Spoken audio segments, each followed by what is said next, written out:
that category, please don't hesitate to ask. This is a very big subject.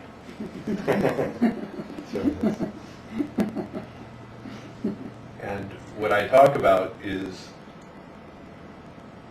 the essence of this inquiry, the very most fundamental kind of question. And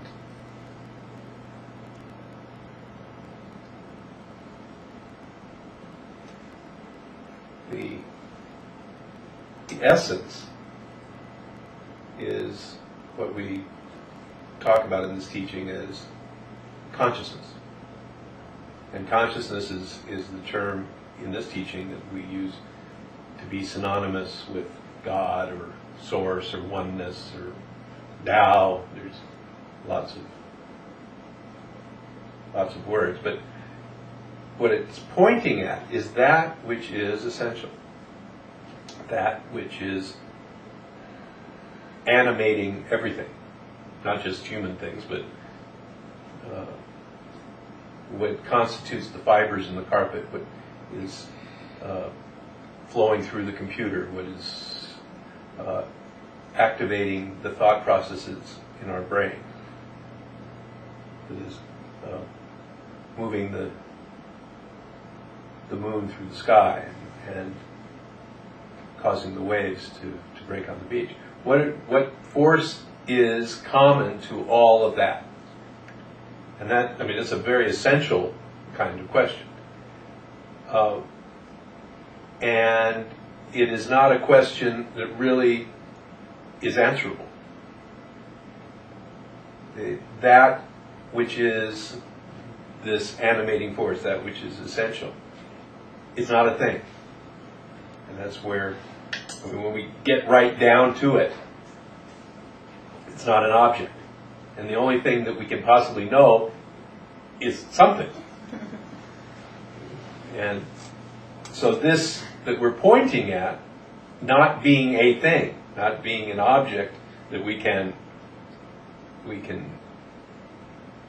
quantify, we quickly jump into the realm of the mystic. We're no longer working with hard data. And this is the point at which what is a very dualistic, objective, perhaps intellectual or emotional search transcends any kind of experience and falls into this mystical union.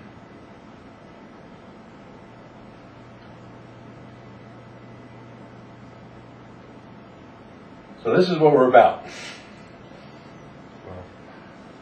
And we approach it from a variety of different standpoints. Since it is everywhere that we're pointing ultimately points to it.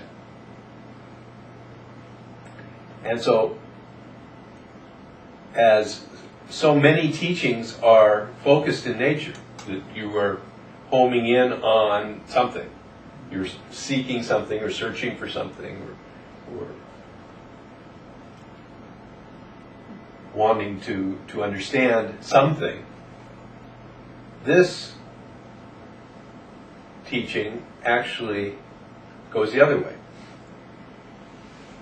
There is no something specifically to know or to understand, but rather by softening the focus, by expanding the focus, such that you're looking at everything. It is an encompassing kind of teaching, an embracing kind of teaching, in which all that is possible to know and to experience, to think and to feel, is what we're talking about. Nothing is excluded. Not even the most horrible, disgusting, vile aspect of this thing is excluded. Even that is understood to be part of this vast oneness, this vast unity.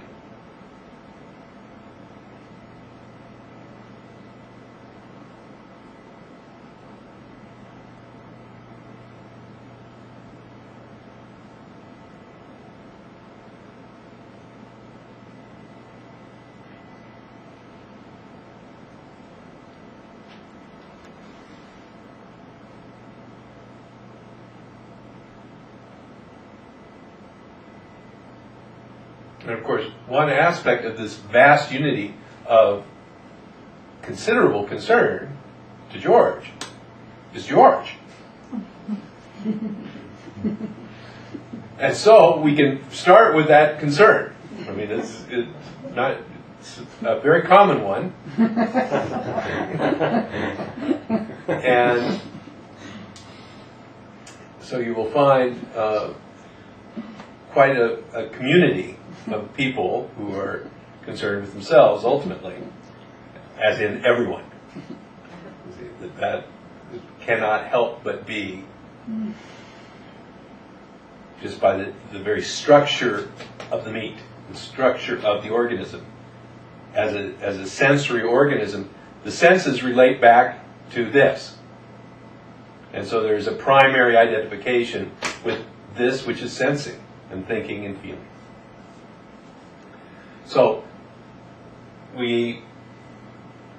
since you've got that right at hand, it's a good place to start.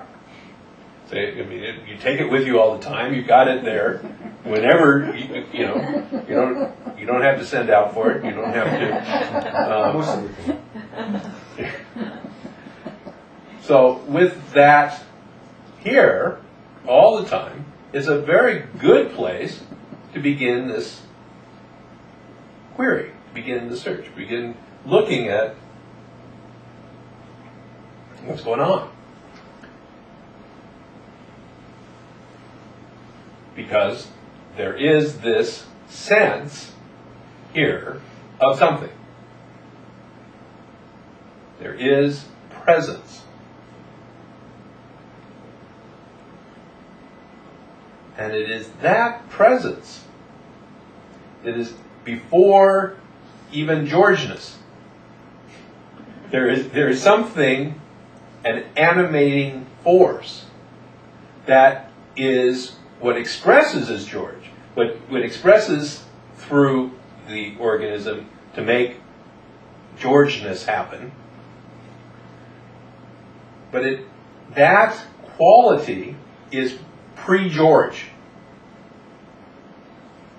That force or energy which is pre-George is well worth beginning to look at, because it's quite essential.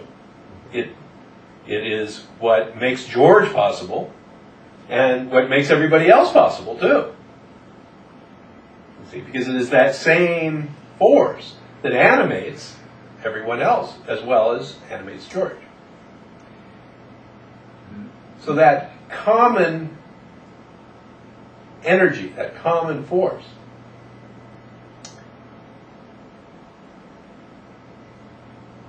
can be connected to. I mean, actually, it can't be not connected to. Right. You see, the connection is always there. Always there. So as you begin to experience this force, as you begin to feel the continuity between the Georgeness and that, and then you begin to see that this Georgeness is really nothing more than that in amplification, as it is amplified through the mechanism of the body and the mind of George, that we call George.